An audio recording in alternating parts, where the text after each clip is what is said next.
Hurricane Hugo hit Charleston 31 years ago today.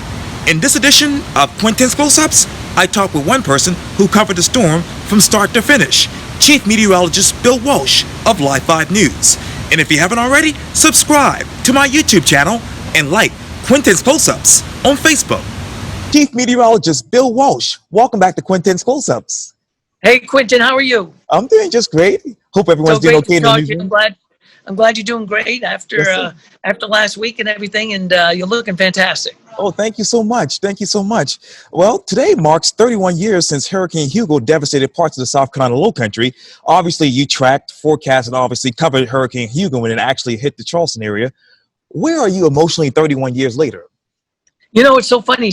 In some ways, Quintin, it feels like yesterday, yes. And in other ways, it feels like a lifetime ago. But it's storms like Hugo don't come along very often, and we've had a lot of hurricanes this year. Not here, thankfully, but places like the Gulf Coast, places like all the way back down along the down into places even as far east as.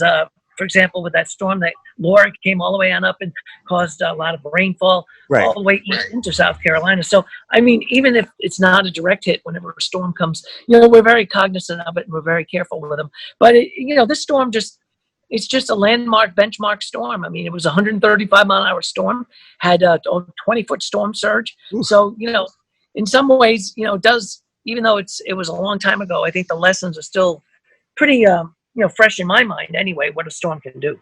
And it was packing 140 miles per hour with sustained winds and 160 mile per hour gusts. The powerful Category 4 storm that has made landfall north of Charleston and McClellanville, obviously, just after midnight, bringing dangerous flooding and storm surge along with its fierce winds. What got that hurricane from a Category 5 to a Category 4? Well, the storm, it came across Puerto Rico and weakened to a Cat 2. It was a 105-mile-an-hour storm when it came off of Puerto Rico. Then it started to move to the northwest, and it didn't have any chance to move thanks to blocking high pressure up over the northeast. So it really had no way to turn. It had to come somewhere up in the southeast.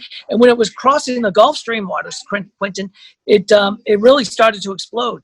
It was a rapid intensifier. It started the pressure drop rapidly. So it went from 105 in the morning to about 135 to 40 to 140 in the afternoon. So from the 5 a.m. advisory until the late afternoon advisory, it continued to grow.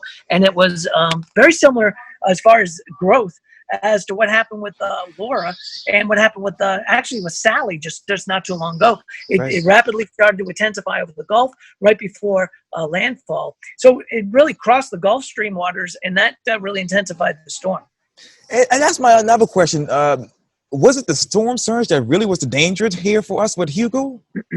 It sure was both. So with a storm like that, with 135 to 140 mile an hour winds, on the initial strike of the storm and the onset, the winds are going to cause incredible amounts of structural damage. But at the same time, it's going to drive up a 15, 20-foot storm surge. So, with Hugo, we had both wind and storm surge damage. But some storms don't cause as much of one of the other. Sally was more of for example, a rainmaker than a windmaker, and Laura was a windmaker and a rainmaker. So this one was a little of both.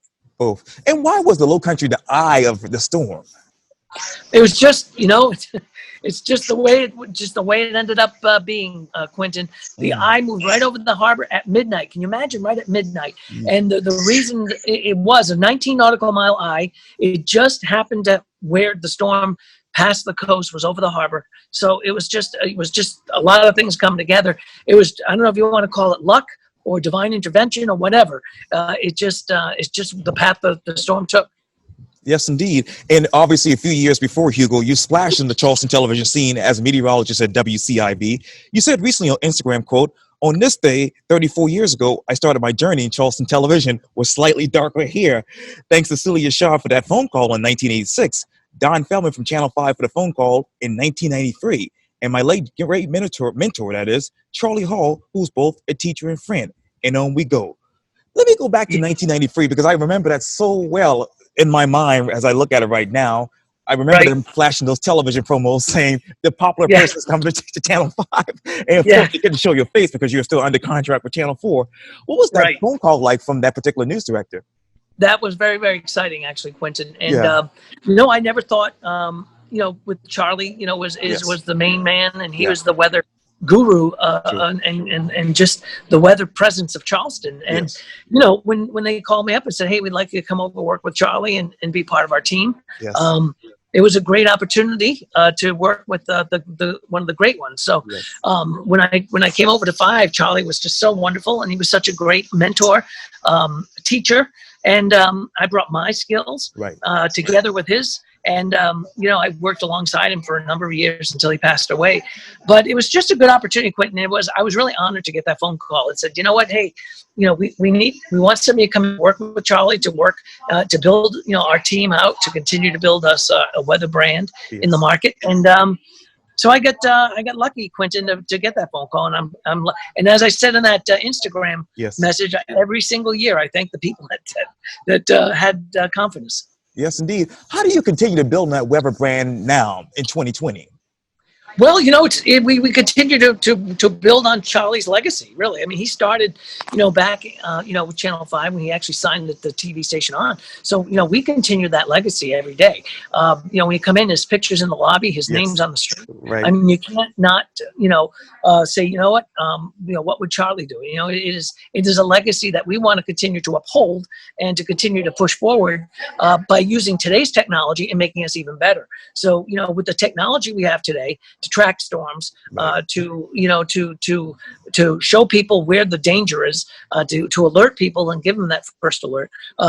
We just want to carry on that legacy, and we do it every day. Every day. Well, Live 5 News Chief Meteorologist Bill Walsh, thank you for your time. And again, welcome back to Quintin's Close-Ups. Hey, Quintin, my pleasure every day. I'd love to see you close-ups, and great to see you. And do be careful out there, and send Yes. our best to your family as well. Oh, thank you. And thanks to Live 5 News for all the great coverage as well. Anytime, my friend. Thank you.